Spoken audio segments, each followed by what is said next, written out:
ओम शांति। मन के अंदर बहुत सारी व्यर्थ बातें चलती हैं। बहुत सारे लोग सोचते हैं कि उन व्यर्थ बातों को कैसे रोकें। कई बार हम परेशान भी होते हैं कि हमारी इतनी ओवर थिंकिंग हो जाती है, कई बार अपने प्रति ही और कई बार दूसरों के प्रति भी हो जाती। हम इतना नकारात्मक, इतना नेगेटिव सोच लेते हैं, कई बार यही समझ नहीं आता कि सारा दिन इतना क्यों सोच के बैठ गए हम। क्योंकि आज व्यक्ति के अंदर एक छोटी सी बात भी एक अगर कोने में घुस गई माइंड के, तो वो दिन भर उसी को रिपीट करता रहेगा। आपने देखा होगा, कई बार कोई बात हमारे माइंड में होती है, हम 50 बार उसे रिपीट करते हैं हर व्यक्ति के सामने, और वो रिपीट करते करते करते क्या होता है, स्टैंप लग जाती है उसकी। क्योंकि माइंड के अंदर आजकल क्या हो गया, ओवर थिंकिंग, टू मच। जहां पर हमें नॉर्मल सोचना चाहिए था, आज हम टू मच सोच रहे हैं। आप देखें कि आज एक माता पिता हैं, बच्चों के भविष्य के बारे में सोचना माता पिता का हक है। लेकिन आज हम बच्चों के भविष्य कैसे सोच रहे हैं कि मेरा बच्चा पढ़ ले, फिर उसकी हमें शादी करनी है, फिर आगे उसके बच्चे होंगे, उसके लिए धन इकट्ठा करना है, फिर आगे उसके लिए ये बनाना है। आप सोचिए, अभी तो बच्चे को नौकरी तक नहीं मिली और पेरेंट्स ने आगे की आगे ले तैयार कर दी। बच्चा अभी बिल्कुल छोटा है, लेकिन पेरेंट्स कहां के कहां पहुंच गए उसके साथ। जीवन में आप हमेशा याद रखें कि हम अगर पहले अपने जो वर्तमान है, अगर मैं उसको सुधार लूं, तो मेरा भविष्य ऑटोमेटिकली सुधर जाएगा। लेकिन पास्ट की कई बातें हमारे जीवन में ऐसी आ जाती हैं जो व्यर्थ को और आगे बढ़ा देती हैं। क्योंकि जो पास्ट की बातें हैं वो व्यक्ति को कमजोर कर देती हैं। आपने देखा होगा, कई बार हमारे जीवन में कुछ पास्ट में कोई घटनाएं बीती होती हैं। उन पास्ट की घटनाओं को हम अपने जीवन में नॉर्मली भी हो जाएं, तो भी हम उनको याद करते रहते हैं। बिना मतलब के हम सोचते रहते हैं उसके बारे में, क्या हुआ, कैसे हुआ, किस लिए हुआ, कैसे नहीं हुआ। लेकिन अगर आप उस पास्ट की बातों को अपने जीवन का एक सुंदर अनुभव बना लें कि मेरी लाइफ में इतने चैलेंजिंग मोड आए, इतनी चीजें आई, इतने व्यक्ति आए जिन्होंने मेरी परीक्षाएं तक ली, लेकिन मुझे ओनली एक भगवान ने और मेरे परिवार ने बहुत मोटिवेट किया। हम उस चीज को याद नहीं करते, लेकिन हम ओनली परिस्थितियों को याद करते हैं। ऐसा हुआ, ऐसा हुआ, ऐसा हुआ। वो परिस्थितियों को याद मत करो, उन परिस्थितियों के साथ जो आपका अनुभव रहा है उसे याद करो। और वो अनुभव क्या है, आपके जीवन में भले 2 साल बहुत क्रिटिकल परिस्थितियां आई हैं पास्ट लाइफ में, अब आप वो 2 साल को वापिस तो ला नहीं सकते।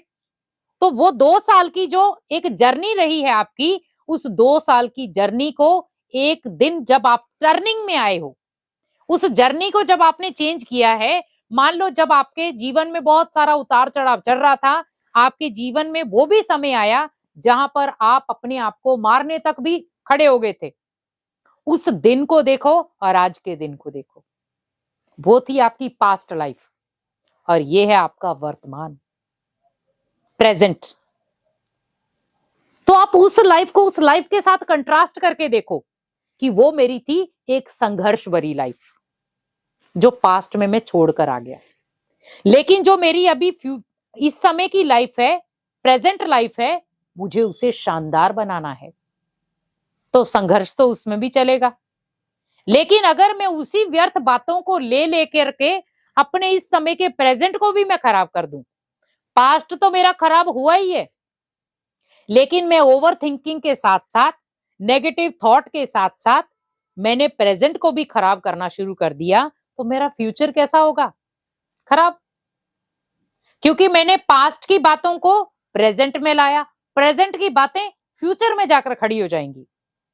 लेकिन अगर पास्ट की बातों को मैं पास्ट में छोड़ दूं कि जो हुआ सो अच्छा, जो होगा सो और अच्छा, और जो आगे होगा वो और ही अच्छा। क्योंकि जीवन में भले कैसे भी मोड़ आ जाएं, पर आपको हर मोड़, हर परिस्थिति आपको कुछ सिखाती है। कई बार हमारे पास वो सीखने का चश्मा होता है, कई बार नहीं होता। कई बार परिस्थितियां निकलने के बाद हमें याद आता है कि शायद ये हमारे लिए ही आई थी। क्योंकि जीवन में उतार चढ़ाव किसके पास नहीं आए। आज आप देखें, भले इतने ऋषि मुनि हुए, क्या उनके पास परिस्थितियां नहीं आई? आपसे भी जटिल परिस्थितियां उनके पास थी, और उनके चेहरे पर हमेशा स्माइल थी। क्यों? क्योंकि उनके पास भगवान की शक्ति थी। तो क्या हम अपने पास भगवान की शक्ति नहीं ला सकते? ला सकते हैं। हम अपने पास्ट की बातों को याद करके अपने प्रेजेंट को पावरफुल बना सकते हैं कि अगर मैं पास्ट में वो चीजें अचीव नहीं कर पाया तो मैं अपने प्रेजेंट में उस चीजों को अचीव करूंगा ताकि मेरा भविष्य बहुत अच्छा बन जाए। लेकिन आज ओनली हम पास्ट की बातों से अपने भविष्य को निर्धारित करते हैं। बहुत सारे लोगों के मुख से आपने सुना होगा कि मैंने लाइफ में बहुत गलतियां की हैं, पता नहीं मेरा भविष्य कैसा होगा। बीच में से प्रेजेंट उड़ा दिया हमने। क्या याद रहा? Past, future. लेकिन आप खड़े कहां हैं? प्रेजेंट में। अगर आप प्रेजेंट में अगर अच्छे कर्म करेंगे तो भविष्य तब लिखा जाएगा। पास्ट से आपका भविष्य नहीं लिखा जा रहा है। पास्ट में जो आपने गलतियां कर दी उन्हें वहीं छोड़ दो, लेकिन प्रेजेंट में ऐसी कोई गलतियां ना करो जो आपने पास्ट में की हैं। प्रेजेंट में वही कर्म करो जो आपके फ्यूचर को सिक्योर कर दे, फ्यूचर को पावरफुल बना दे। क्योंकि लाइफ में हर जगह पर आपको बहुत सारी ऐसी सरकमस्टांस मिलेंगे जहां पर चारों तरफ आप फंस जाओगे। पर आप एक चीज याद रखना, अगर आप चारों तरफ फंस भी गए तो भी भगवान की डोर आपको ऊपर से खींचेगी कि बच्चे मैं आपको सेव करूंगा। आपने देखा होगा कई ऐसी परिस्थितियां जैसे बाढ़ आ गई या बहुत सारी ऐसी चीजें आ जाती हैं, लोगों को पता भी नहीं होता कि मेरी जान बचेगी कि नहीं बचेगी, पर अचानक हेलीकॉप्टर की सेवाएं पहुंच जाती हैं, नाव पहुंच जाती है, भोजन पहुंच जाता है। तो क्या कहते हैं? ये भगवान ने हमारी मदद की, भगवान ने ये देवदूत भेजे। तो क्या हुआ? क्योंकि उन्होंने तो होप छोड़ दी थी कि पता नहीं हम जिंदा रह भी पाएंगे या नहीं, हमारा जीवन कैसा होगा, हमें भोजन मिलेगा भी कि नहीं, कि भूखे मर जाएंगे हम। लेकिन भगवान ने उनके लिए पहले से ही बंदोबस्त कर रखा था। और वो वही आत्माएं हैं जिन्होंने भगवान को हमेशा अपने दिल में जगह दी है, जिन्होंने हमेशा भगवान को याद किया है। तो भगवान भी उनकी एक पुकार सुनकर दौड़ा हुआ आता है। ये ओनली कहानियां नहीं है, ये प्रैक्टिकल है।